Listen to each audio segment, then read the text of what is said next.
Good morning, everyone. Good morning. Good morning. Welcome for today's session, today's podcast. Today's very important discussion, which we're going to have with our special guest today, Meenakshi Verma. She is an expert in trauma transcendence and emotional transcendence, right? And we are going to discuss about what exactly trauma is. We know the trauma word is just an accident. That's it, but there are a lot of things which are related or which are behind this word trauma, which we are unaware of. And today we're going to discuss about all the aspects around trauma, what exactly it is and how we should manage these situations when it strikes you. So welcome today, Meenakshi. Why don't you introduce yourself? Well, thank you so much, first of all. I'm really grateful and honored to be here on this platform, somewhere given this chance to be on this platform so that we can impact a few of the lives today that are going to impact many more lives tomorrow and perhaps today as well. So, thank you so much, first of all, that. Thank you so much for your vision and more power and more energy to you for that itself here. All right. And to begin with, I would say my introduction is that I'm Meenakshi Verma. I'm someone who is just Meenakshi Verma with an identity that she's carrying.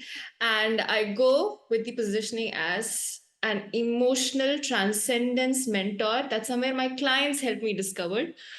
And I'm here to help impact the lives of people in a manner where they can know the strength of their emotional structure. Mm-hmm. That they are really unaware about, really unlock that potential. So that's why I'm here. I hope whatever we share here today somewhere impacts you, because this is not a scholarly talk. It's going to be whatever we have taken, the experiences, working with so many people, understanding their needs from there. We have built up an idea and we are here to share it with you all. So, yeah, that's where I would go with an introduction instead of any other thing. This is just me. Welcome today. So help me understand why this specific trauma mentoring. What inspired you, or what was it like? Just more. I'm very curious to know why this specific trauma mentoring, like emotional transcendence mentoring. All right, let me ask you a question here. Mm-hmm. Do you think emotions are everywhere? Yes, of course. Do you feel that in any area of our life, like whatever is the area of our life, be it personal, professional, spiritual, social, whatever it is, do you feel emotions are everywhere? Yeah, absolutely. Absolutely. Yes. Yeah. Then, throughout our lives, what happens is when these emotions are not properly taken care of, they can make us really worry about the little things in our lives, and they can send us in a state of shock. Yeah. When that state of shock spreads across time and it stays with us for a very long period, it turns into trauma. Okay. Right? What is trauma? Trauma is something which has been prolonged for a long period of time. I would like to more dissect this word trauma, like in a very what you can say simpler word. You said when you hold on to things for a longer duration, it just turned out trauma. But can we also talk about the nitty-gritties of these? What are the components which triggers to this trauma or emotional trauma? What are those? Right, the triggers. So here, let me finally tell you the story, the egg story. All right. So I do hope I have a permission, like 2-3 minutes. Yes, please. Yes? Okay. So you all can sit properly and let me begin the story. Okay. So once upon a time, there was an egg. But somewhere let me begin with in a different manner, because everyone is going to think like, how can an egg be a protagonist? So all the jokes apart, once upon a time, there was a simple girl who neither hated or loved egg. eating it. Egg was just a part of a food item that she sometimes had, sometimes she did not. So one day, when she wakes up, she decides, I feel like eating egg today. And she just gets up excited, not excited at all, but yeah, she has this feeling, let me ask my amma today to do that. So she gets up, she does her daily things, she goes to the kitchen, and then she spots her amma in a beautiful yellow sari. She's doing her work. So she goes and she asks, Amma, can I have egg today? Can you prepare egg? To her great surprise, the mother strictly replies, no. And then she gets busy into whatever she was doing. So let's call this girl Priyanka, okay? Mm-hmm. So Priyanka asks again, but still she gets no for an answer. And she feels that somewhere her mother is really irritated, but she does not know why her mother is irritated. So she is about to turn and go when she remembers that, yesterday her teacher told her that let's be nice to people. Mm-hmm. So, she again gathers some courage. She takes another chance and she again asks in a very innocent and in a very nice manner, but why, Amma? Let's, have egg today, no? She gets no reply, nothing. And again she tries. We ate it that day when my brother wanted to. Why not today? This time, Priyanka, had a little bit of frustration and that disappointment in her voice. Mm-hmm. And then her mother, just shakes her hand off and says, I don't want your drama. I don't have time for all this drama that you're creating. Just go from here. Mm-hmm. And before Priyanka could say anything else, the mother, just stops her in the middle and says, wait, you know what? Go and wake up your brother. Ask him to get ready and go pick up the groceries that I asked him to pick up yesterday. Nobody in this house cares for me. Nobody cares what day it is. It is all my tension, all my pressure, all the lazy and irresponsible people, all the people creating drama. Just go and don't stare at my face. Right. Now, at this point, the girl is really upset, discouraged. So, for her heart really beating loud, she just comes out of the kitchen. She just, she's very angry. So she's stomping her way towards her elder brother's room. She goes and she wakes him, hitting him like in whatever manner she can, in whatever limits she can. And she curses him, get up, Kumkaran. All you do is sleep all day. Because of you, mother is angry. She says you're lazy and irresponsible. Just get up. Mm-hmm. And, then she hits hard. But somewhere along the way, the boy wakes up, again in a state of shock, not knowing exactly what happened. He shouts back at his sister. The sister finally breaks down and she runs away, hearing all the commotion. Somewhere the mother, screams loudly. And the boy feels scared. At a point of time, he feels irritated. He thinks like, what? Just go to hell with everyone. I'm going to sleep. This is a drama for every day. Okay. Right? And then he's somewhere in a state of rebellion. But then whenever he hears the loud footsteps approaching his room, he just, immediately gets up. Who is going to, deal with another drama or another scolding? He just rushes into the bathroom and, he waits there until the footsteps just goes away. Mm-hmm. So in this entire situation, was anybody wrong? Or was anybody right? Or is it just a situation? What do you think happened with the mother? What do you think happened with the daughter? What do you think happened with the brother? No accident happened here. Yeah. Now, this particular situation, if it is repeated daily or almost, at a frequency, what is going to happen to the boy? What is going to happen to the self-image of the girl? And how are they going to end up later in their lives? Nothing in this is trauma. Feels like trauma. It's all natural. But then do you think this is a very nurturing environment at this point of time? No, I don't think so. Because it doesn't look like anybody's happy. Everybody's like sad because she's not getting the egg. Mom is always, frustrated with all these daily drama. And The boy is like every day the same thing is happening, so everybody is not happy. So I think, Yes. yeah.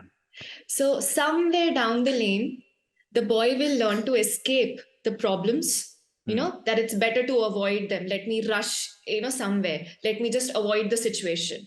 He Hmm. might end up doing it in personal life, in professional life, and some other places. The girl will get labeled as a drama queen, just taking the, stereotypical, typical examples just to help. This can happen with any one of the genders. Hmm. But, just taking up a situation or context. This is how identities are developed, and we end up feeling like this is my identity. I'm a drama queen, or I am someone who's irresponsible, emotionally unavailable.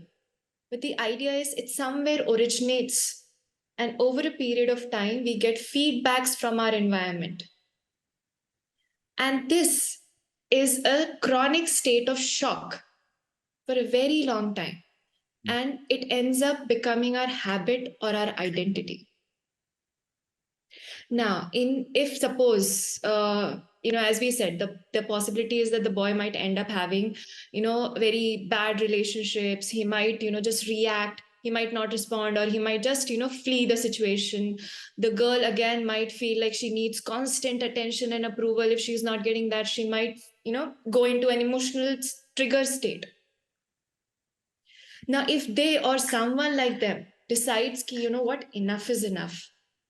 I've had enough of this chaos in my internal reality. I'm exhausted. I cannot just deal with any one of this. I've, kept things on this side for a very long time. It's really time for me to, bring about a transformation. So that's where we are really grateful to help mentor them. Because as we carry the mission, it is to transform the lives of 1 million conscious seekers from victimhood to victorhood by changing their psycho emotional script, a script that we all have, a particular crucible line that, I'm not good enough, or I don't want to be a failure, so I will not take any action. Let me procrastinate. So Mhm. these psycho emotional scripts that we carry and help people groom their emotional intelligence. That's great. I mean, I think it's a really great story, and it's a good learning to understand how a small thing, if it's repetitive, can turn Yes. out to be a trauma, right? Unknowingly or, Yes. or subconsciously, it's just building up in your mind, and later on it becomes your identity, like you said. Right? Later on becomes your character, the way you handle situations, the way you, like the boy, right? I think in future, if he has to face any anything which is very difficult, he's just trying to run away and hide somewhere. Yes. That's the character he's trying to build, right? And Yes. for the girl, if she's not getting anything, she'll start creating scene like, oh, I want it, and this, that's Yes. the character which I think that the story tells about the kid. Meenakshi, I also want to understand, how do someone identify that they're going through a trauma? Like, is there a way to identify? Right. Absolutely. Mhm. And there is a very simple way to know that. If anyone is suffering from a state where they have a negative mindset, where they feel like there is a continuous pattern of failed relationships, they ultimately find themselves in with no relationships, always with a statement that I don't have any relationships. Silly mistakes. People say that I work very hard, but then what I get in return is very less, or not deserving. I don't feel deserving, or people don't give me enough. Loneliness, overthinking, boredom, addiction, that emptiness, vacuity, unable to express emotions, that how should I express my emotions? Let me keep them suppressed. Now, if the girl gets a negative feedback again and again, even for her emotions, after a period of time, she might end up numbing them. That, let me numb them because no one is caring for them. So, let me just shut out. So, unable to express emotions, struggle to keep emotionally stable. Then, so many office politics, work culture, that toxic work culture, toxic family. Again and again, you are finding yourself in that situation and finding yourself emotionally triggered by it.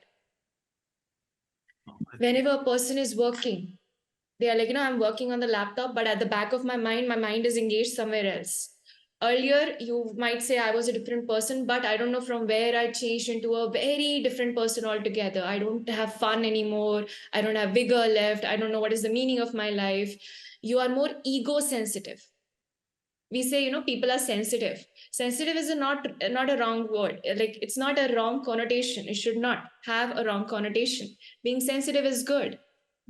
But being ego sensitive or society sensitive, that society said this to me, so I should marry. People, what they are feeling, that I'm being pressurized by the society, so let me get married.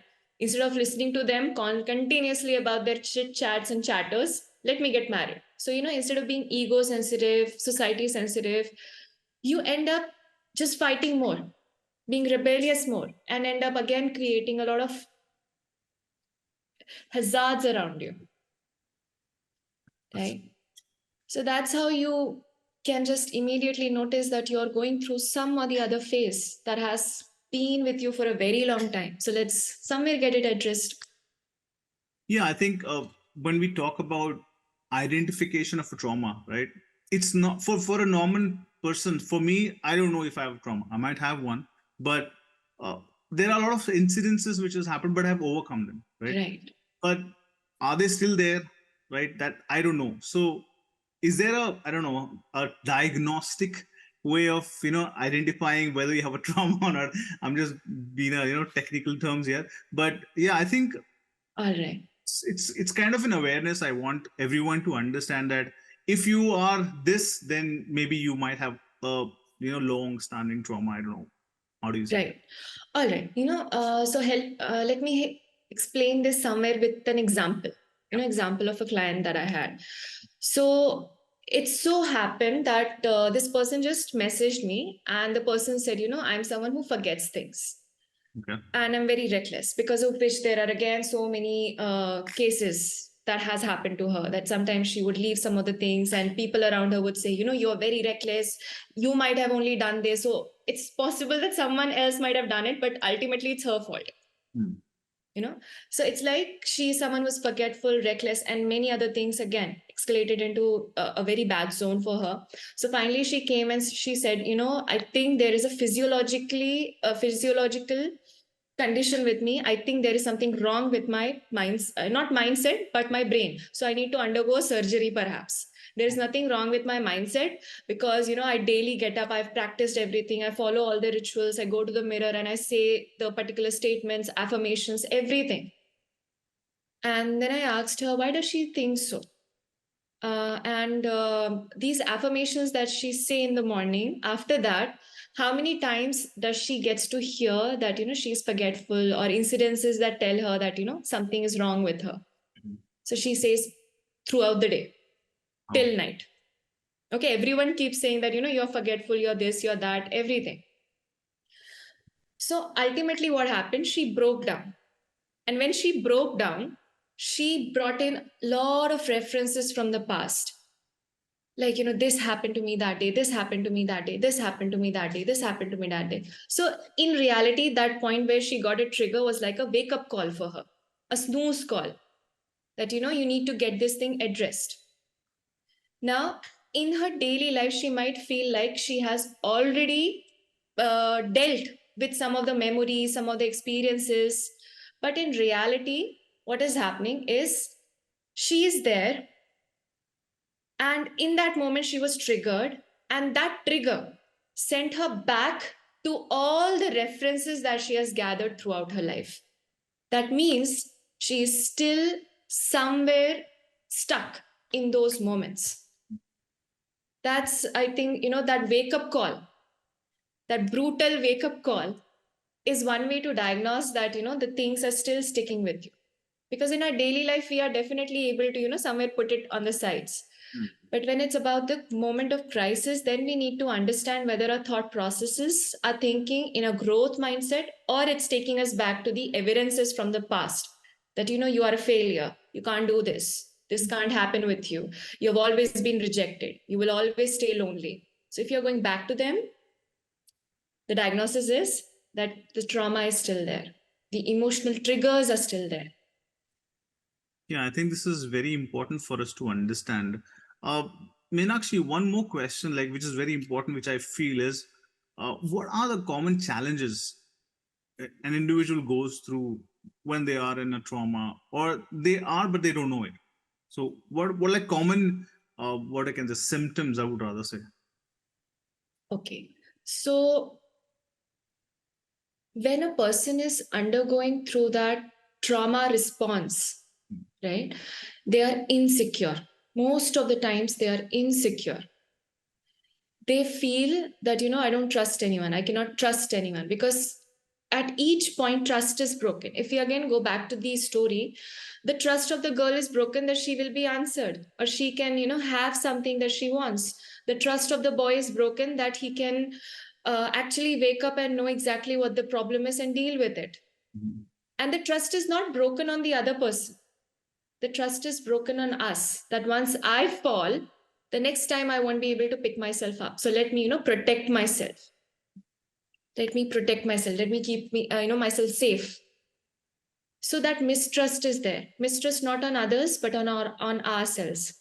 Mhm. That I won't be able to pick myself up. So I'll guard myself. I'll not let go of my alert state. That alert state is survival. Mhm. So that's a big thing that every person who has undergone that trauma in whatever area, not saying like a big trauma, any area, that's how they behave, right? There is denial. Again, disturbed sleep cycle, a lot of fear for the future.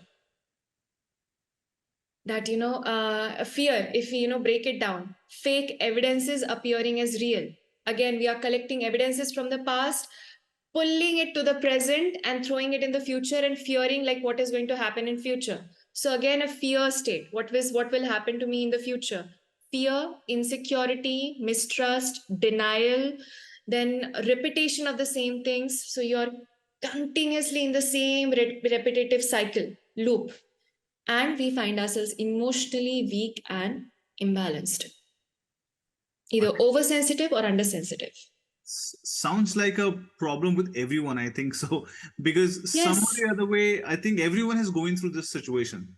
Maybe they don't yes. realize it, but uh, so let's try to identify how or what exactly you as a mentor doing with these individuals, like a framework which they can start implement and start feeling good, or maybe come out of this trauma, not today, not tomorrow, maybe repetitive again, right? If they start following certain framework, they will come out of this trauma. What would you recommend?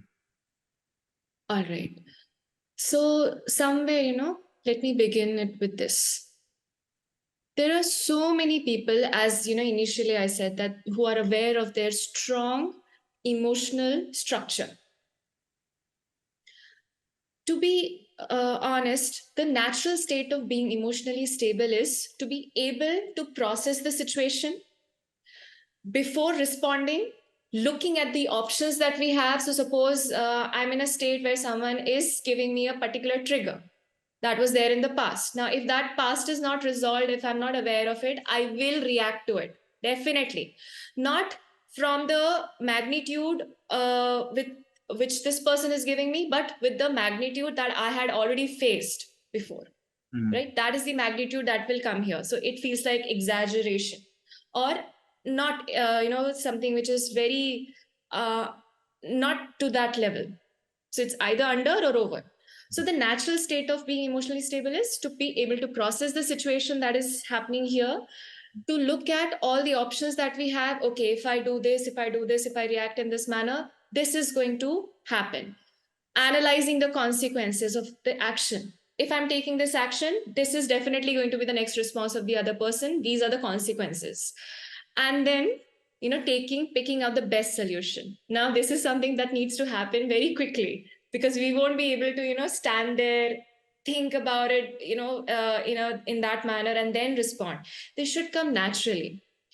Um, I would say so. I did have a client. So this is again from a client's story. The person was someone who had suppressed her emotions, not shedding a single tear because that is how the person was trained by her environment. Now, again, what happened? Person would keep all the emotions within, not a single tear, not a single tear. all the emotions within, all the storm is within, and outside the person is like, a statue, a machine, but the frustration is all within. So all the emotional eatings are inside. Outside, very stable, creating responses, we know, very unresourceful responses from the other people. Now this person soon understood that, earlier it was very difficult, a lot of fights, everything, but gradually the person, started to be in a state ki, okay, let me understand the situation, let me, go through the options that I have, because that is what we do while we practice it. Mm-hmm. When we do the sessions, we help the person, give different situations, help them practice what could be the different ways that they can react. So it's like first dealing with their suppressed emotions, then going to the habits that they have created because of those suppressed emotions, and then building up a new self image with which they can practice, because it's a process, it's a practice. People are bound to fail first, but then they will learn. Yeah, I think most of the people, when they fail, they first think that, oh, this is not going to work for me. Again, that Yes. trigger, which is there, makes them believe that this is not going to work, or this is too much of an effort, or why I'm doing this, I'm okay, I'm happy, I'm in that cocoon, with that trauma, but still they don't want Yes. to get out of that. But I think, yeah, this is very informative, approach where people have to take that step ahead to come out of it. I think first thing they need to understand is, how can I want to come back out of this, right? This trauma situation, or maybe Yes. whatever, right? And I think they do it regularly, like you said, right? If the practice, it will become, their habit to, manage these such situations. Uh, I also want to talk about, Meenakshi, what about your program is beneficial, like what exactly you do in your program, or how are you trying to reach out to people in your program, and what is your program about? Right. So, to put it in very brief words, right, what we do is, in the first step, we help people process the emotional baggages or the wounds that they have from the past.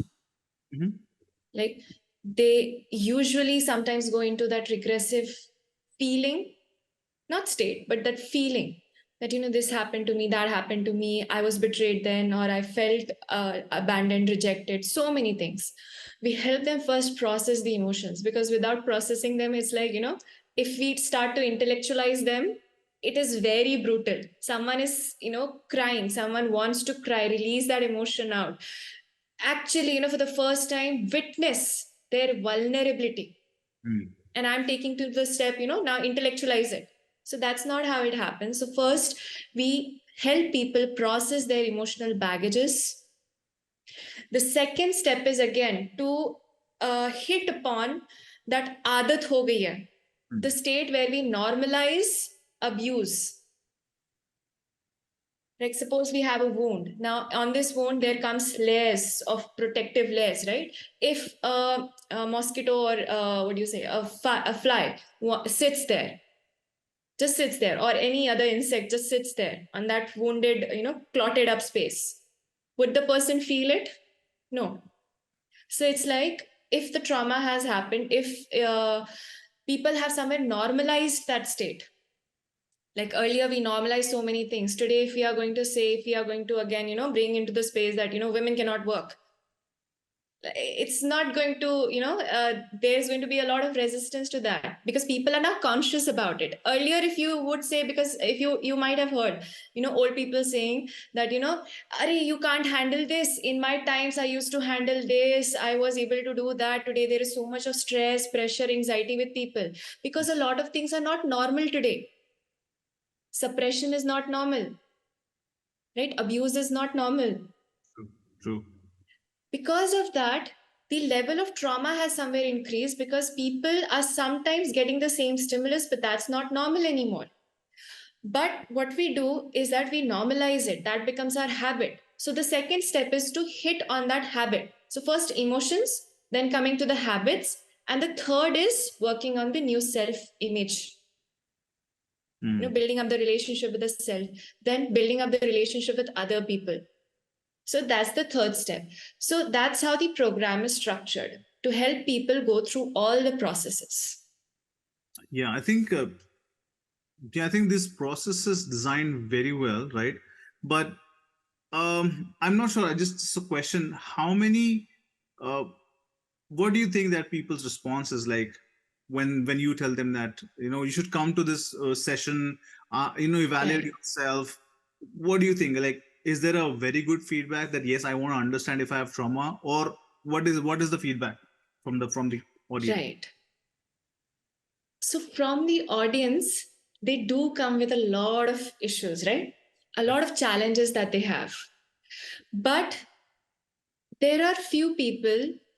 So to give an example of this, there was a person, again, we do ask people if you are committed, because we sitting here, we are absolutely committed to each and every one who comes in, like the conscious seekers. That's why we have put in the word conscious seekers.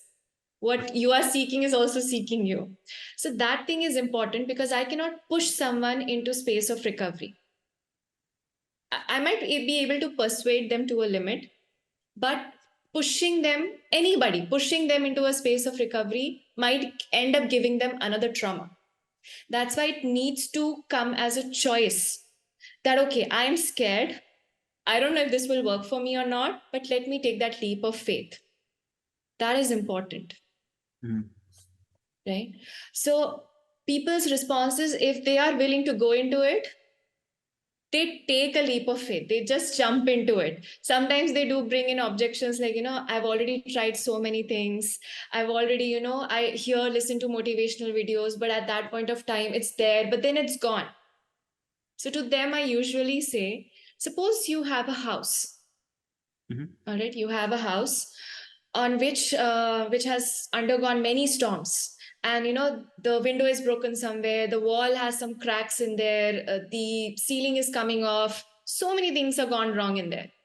Now one day you decide, let me buy an expensive carpet and let me bring it in. You bring in the expensive carpet. You decide, okay, let me bring in an expensive wallpaper. You bring in that also. You decorate the space. You bring in also a very beautiful chandelier. That's also there. What is going to happen to all of these things? It will also be impacted with this storm and all They that. will be ruined, right? So they are again becoming a part of that ruin. Now, would it be sensible somewhere to first reconstruct the space Yeah. Yeah. and then bring in whatever elements that you wish to bring in? Then motivational videos or affirmations would work. Why?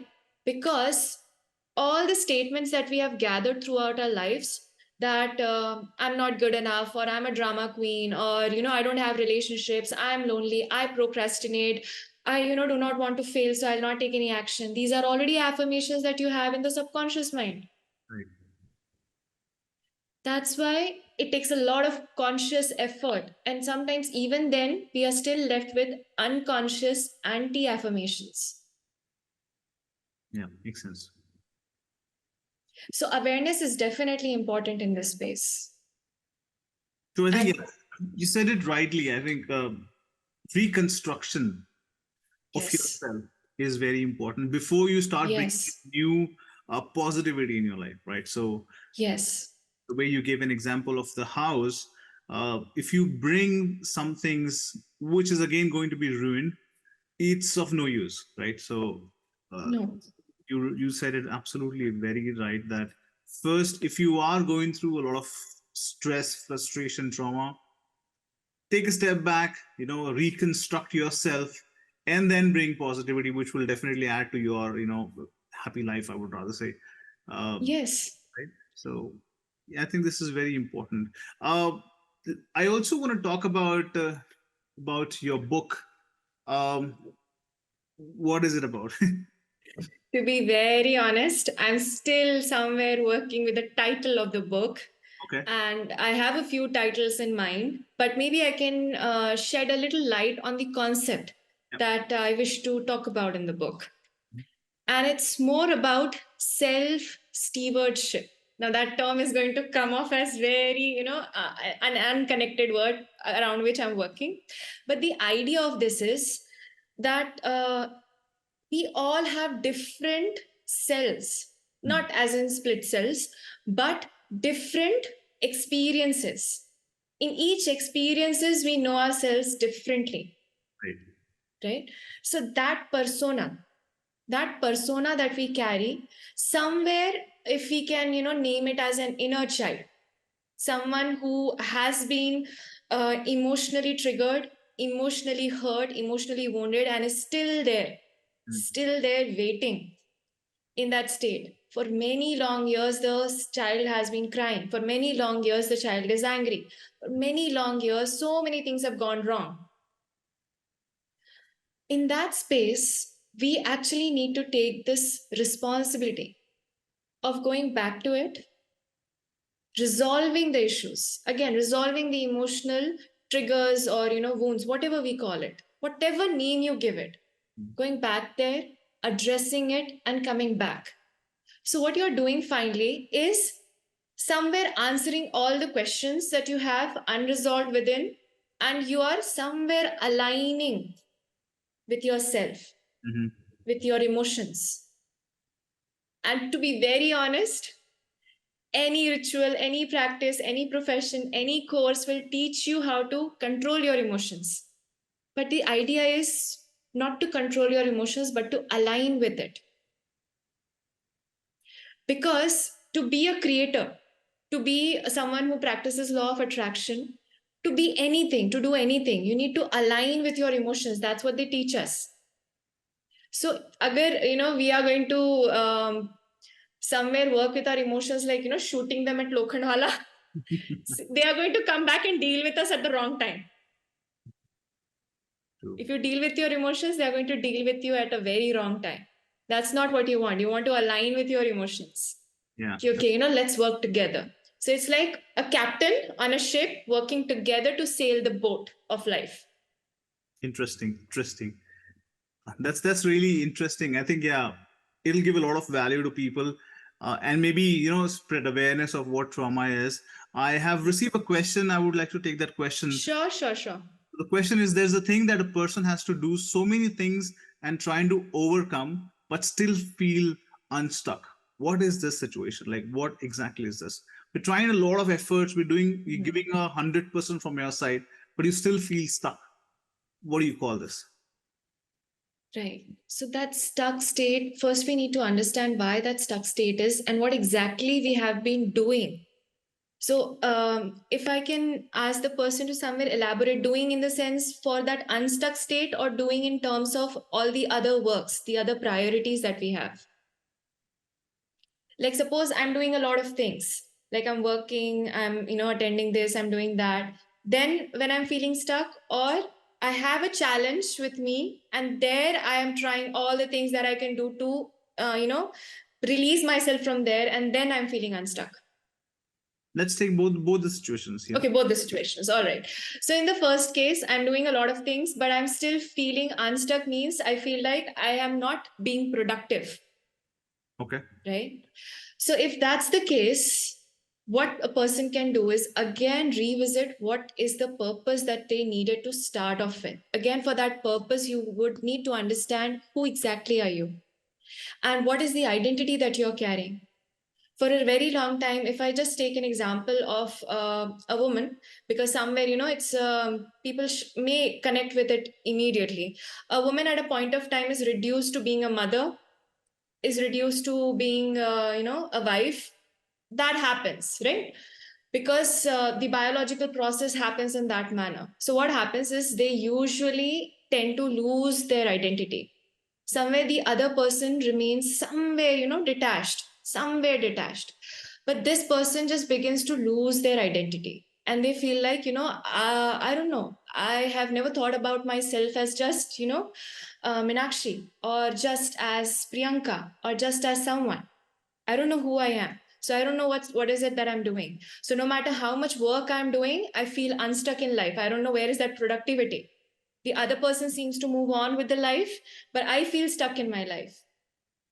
right? Now, this can happen in many cases. I just took an example to build up a little bit of a context, right? So that's one case. The second case is that there is an issue, and I'm constantly working on that, emotional space. So what happens is, why do we ask people to take a mentor? It's because when we are in emotions, now let's understand this. So many people say that, I've read so many books. Again, I've gone through so many videos. I have analyzed my situation. I know exactly what my situation is. But to change, to bring in a transformation, if you're doing it on your own, you need three different states of mind simultaneously. The first state is you need to travel into your subconscious and connect back to your emotions. Pure, brutal, raw emotions. If you're angry at your parents, which is like, a very bad thing, like, how can I be angry with my mother or father? They have done so much, so many things for me. But they are individuals and we are individuals as well. We are going to feel that emotion. So, connecting back to your true emotions in the subconscious, that is a state that you need. The second state you need simultaneously is to be conscious and to be an active observer of the unconscious patterns that you have in your mindset. The third thing that you require simultaneously is an intervention into that loop of thoughts. So you're continuously thinking the same thought, same thought, same thought, same thought. You need to intervene in that as well. So if you can perform all these three tasks at the same time, bingo, you can come out of anything. But if you somewhere understand that it's impossible to be subconsciously in trance, at the same time actively observe yourself, your unconscious patterns, and at the same time bring in an intervention. If you understand this, then perhaps it's time for you to get a mentor.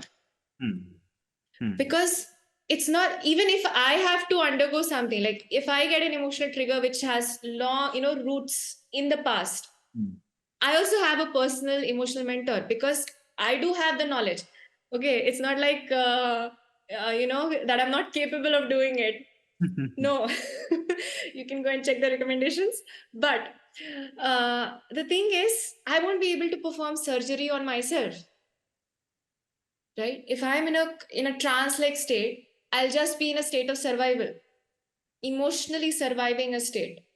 So I would need someone to bring in an intervention. So that's why we need mentors. So yeah, I hope that the unstuck situation which the question has, I think you've answered it well, and I hope you know to get some solution for the person who's asked the question. I have another question for you. Sure. I will read. It's a long question, but I will read that. How Sure, to sure. maneuver through relationships? Right. This is a very interesting question. How to maneuver through relationships? Often it happens as if I'm seeing red flags in people, and even with close ones, and I'm trying to shut them off and or cut off. So this is first question. Let's take that, and then All I'll right. have follow-up questions. You want me to take that all? I mean, talk about all of them, or how do we do it? All right, we can go through all of them. It's fine. So next question is how to handle these toxicities, right? Okay. It's taking a toll on emotional health and creating conflicts in relationship, even with parents and close relatives and friends. As I have dealt with several traumas, so I am being defensive and protective about myself. So All how to right. maneuver through relationships is one. How to handle these toxicities, which is actually hampering all these relationships. I hope I was able to, Right. message. Yeah. I got the question, the essence of the question. I got it. So to be, I'll put it simply, you cannot divorce your family. You can divorce a person, but you won't be able to divorce the family. So that is somewhere out of the question, I hope. Or you can just leave them. That's one possibility. But I think we don't want that. Coming back to the red flags that you're seeing, coming back to where you wish to, where you are somewhere shutting them off, cutting them off, we are just, somewhere coming off that space. Let me stay detached and maybe I'll be safe. But somehow they are able to reach you, somehow they are able to trigger you, somehow they know your weak points. And when we talk about relationships, the idea is the red flags, these relationship challenges which are there, go back in there and mend the relationship that is somewhere internally programmed in a wrong manner. Mm-hmm. Because yes, I have had many clients who have absolute states where families are very toxic.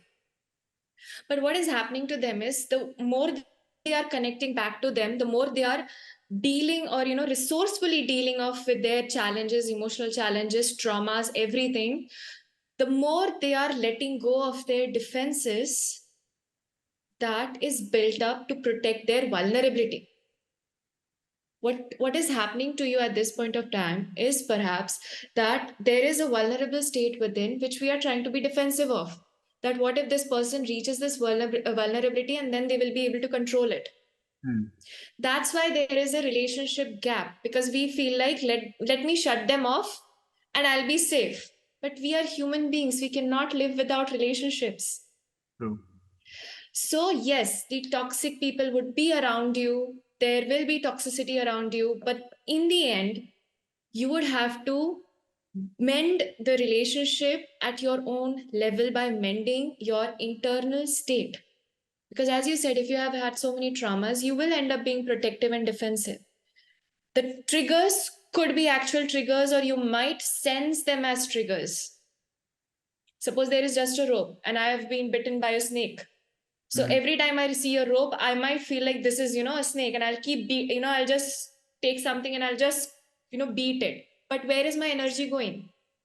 In beating up a rope, the True. threat which is not there, a fake evidence that is appearing as real. And I'm just ending up worsening my relationships. In relationships, you know what happens? The other person also undergoes many traumas. This person also undergoes many traumas. The minute the two people meet, it's like a honeymoon effect. Everyone is happy, we are conscious, we are in a very bubbly state.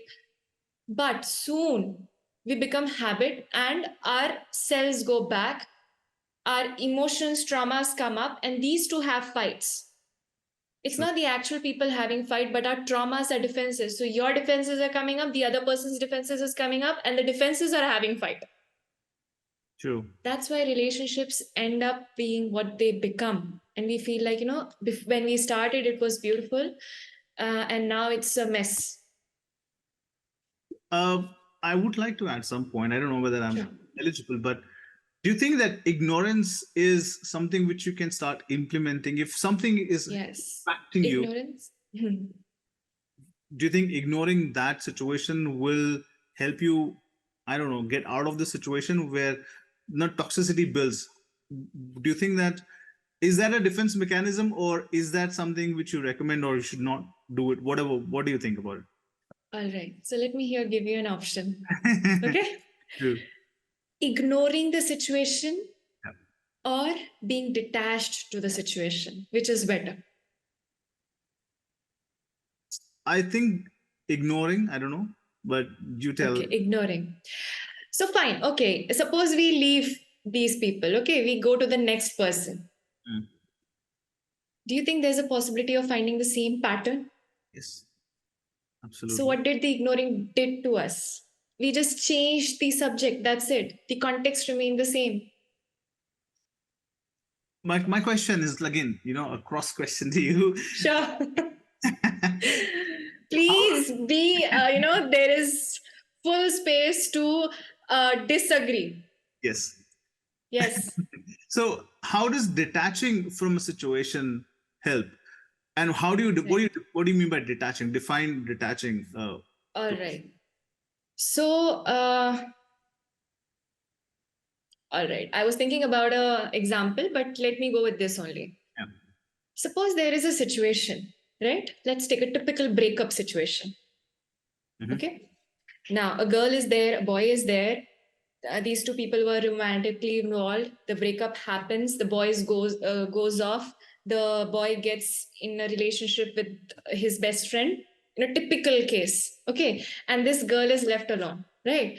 After 4 years, they meet somehow, and the girl comes to know there is a lot of emotions sparking between all of them. This person hates the current girlfriend hates the ex-girlfriend, the ex-girlfriend hates the new girlfriend, and it's a mess, right? Now suppose the boy asks from the ex-girlfriend that let's go for a closure.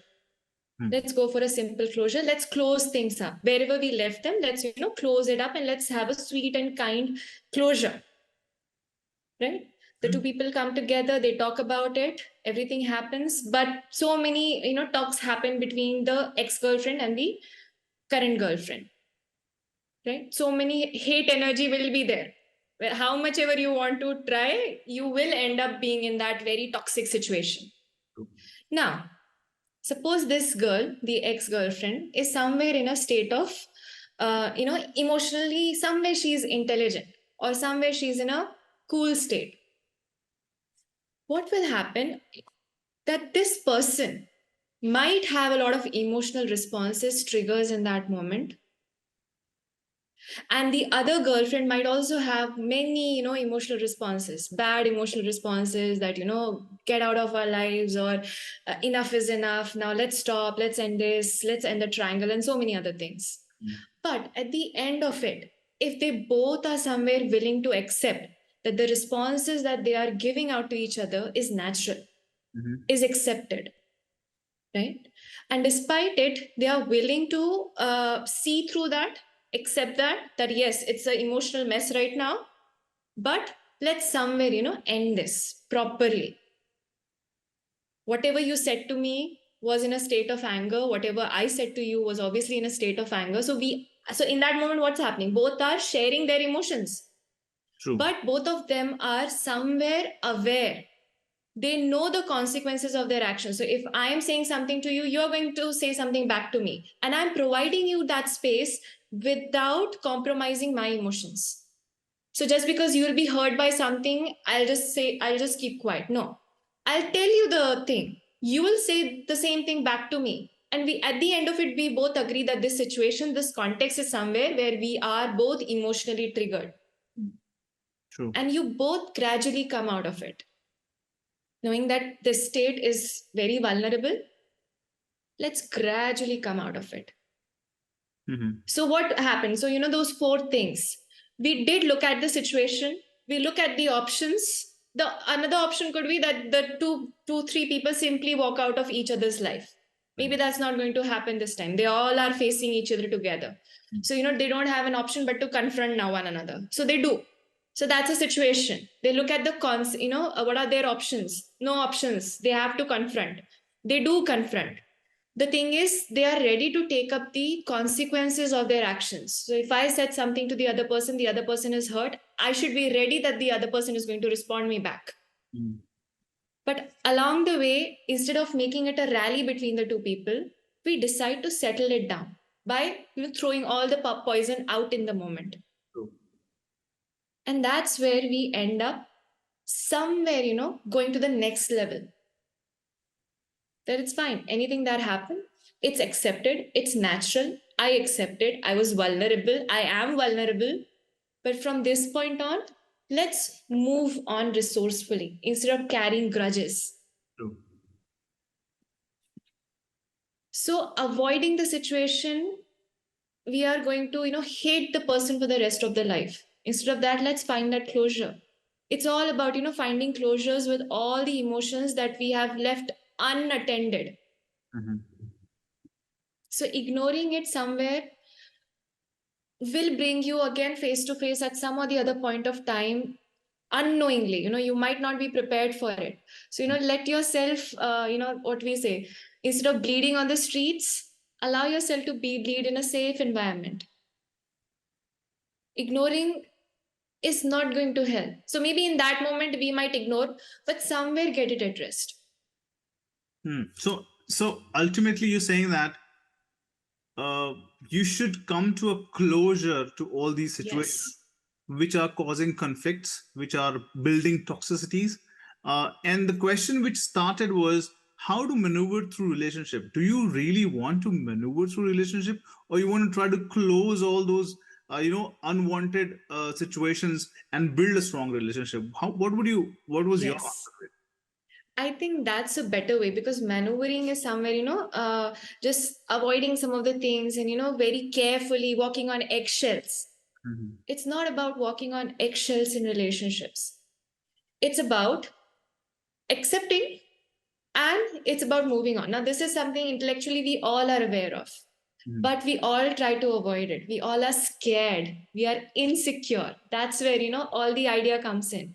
If something has happened in the past, I will be insecure that, after listening to this person will also leave me. Or, at least I'm in a relationship, because if this person leaves me, I'll be all alone. So I'll be, again in the state of loneliness. So instead of having all those fears, so I've heard many people tell me that, ma'am, my family is pressuring me to get married, and I feel like, just to keep them all quiet, I should get married. Hmm. So Okay. you just have a fear that, if I don't get married, these people are going to just keep talking, or, there is a lot of pressure. So to end that pressure, let me get married to Hmm. anyone who comes in. True. So you want to end. So what is the purpose? The purpose is to end the pressure, right? True. Hmm. So release the pressure in a better manner, resolve something out of it, transcend that, and, transform a part of you, evolve in that space, instead of allowing the society or someone else to pressure you into doing something that is going to have many more consequences that you would not like to handle. True. I agree to that sentence. Like, the more you try to get away from the situations, the more you get into it, right? And I think the more Yes. you try to resolve situations, the more you be like a, very relaxed and peace of mind person, I would rather say.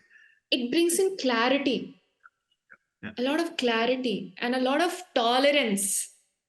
Yeah. I To think be very tolerance, honest, agree. yes, with detachment, there comes tolerance. And tolerance is what we all need. And why don't we have tolerance? Because we don't have tolerance even for ourselves. True. We don't have tolerance for ourselves. And that's where all the seed of tolerance will be within us. Yeah. People ask, I don't have relationships. I don't have relationships. But to be very honest, you do have a father, you do have a mother, you do have a family, whether it is toxic or not. Yeah. True. Are you able to tolerate that? And we are looking for another relationship. Hmm. Yeah. That makes sense, actually. True. True. But I think, yeah, I think hopefully we were able to answer those questions. And I think what one last thing, what would you recommend to everyone who is watching this, right, that they should do to have a mental peace, or to have, see, everybody wants a solution, right? Right. Nobody Right. wants to be in the situation for a long time. What would you recommend, one thing that people can start implementing right now and see some changes, and then, by practicing the similar thing, they will come out of situation? What one thing you recommend to everyone? Right. So, what I would recommend everyone is to, if you have a vision board, write this on your vision board that, I want to build up my strong emotional structure. I want to discover it. Mhm. We go to gym, we build a strong physical structure. True. So go for a strong emotional structure. Because to be very honest, the next generation is for the people who will be emotionally intelligent. True. They are going to rule. Yeah, that's a To good be very advice. honest, they are going to lead, they are going to rule.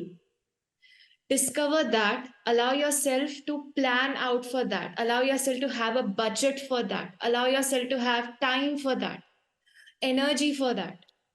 Allow yourself to note, become aware of what are the challenges that you're going through, and also understand whether you're capable enough, you have enough mental resources to somewhere, resourcefully deal with it. If not, allow yourself to really invest in building up that strong emotional structure, because that is one investment which would look like, building back your house up before bringing in all the expensive things. To, just put another example here, I had a client who was 53 years old.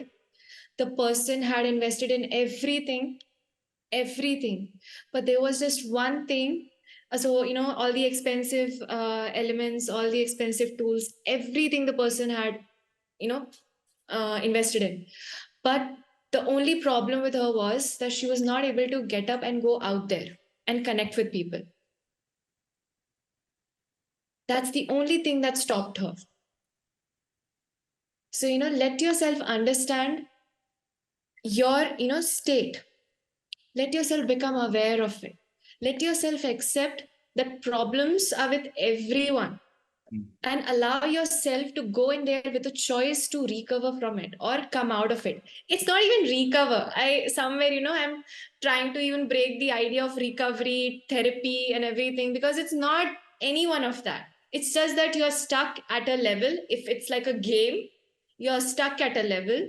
You need to know how to come out of that and go to the next level and transcend. So that's why emotional transcendence, coming out of it. True, true, true. But yeah, I think That is, this is I really would say. helpful. Yeah, this is really helpful, Meenakshi. And I think I really thank you for joining us today and giving us a lot of information, which I think most of us don't understand, right? And there's a lack of understanding and awareness about what is emotional trauma, right? What exactly people go through it and how we should come out of it. So I think this was really helpful. It was really enlightening. And people who are watching this, I recommend, if you want to reach out to Meenakshi, I'm going to share all the details in the description of the video, which I'm going to upload on YouTube. But there are a lot of there are a lot of information which is still, there with Meenakshi. You can reach out to her and, join the program, read her book when it comes out. And this is something very important for every individual to understand their emotional intelligence, their emotional capabilities, or our emotional capabilities, and whether we are in a trauma and how should we come out. I think Meenakshi will help everyone who is going through it. And thank you again, Meenakshi, for joining today. And thank you everyone who has asked questions, really great questions. And I think we had a lot of good interactive session today. So thank you for everyone who has joined this podcast today. And again, thank you, Meenakshi. Thank you very much today. Well, thank you to you as well, because I think your mission in itself that talks about, making people invincible is something that somewhere, brought this platform in and we were able to talk about it. So I would say thank you for that vision and mission. And I'm really excited to read your book. Yes, thank you. Thank you. Yes, It's going to be out soon. I'm going to share that details with you as well. So, yeah. please do that. Thanks a lot for coming today. And thank you for giving the time. Take care. Bye-bye. Thank you so much. Thank you, everyone. More power and more energy to each and every one of you. Bye. Everyone, take care and have a good day. Bye-bye.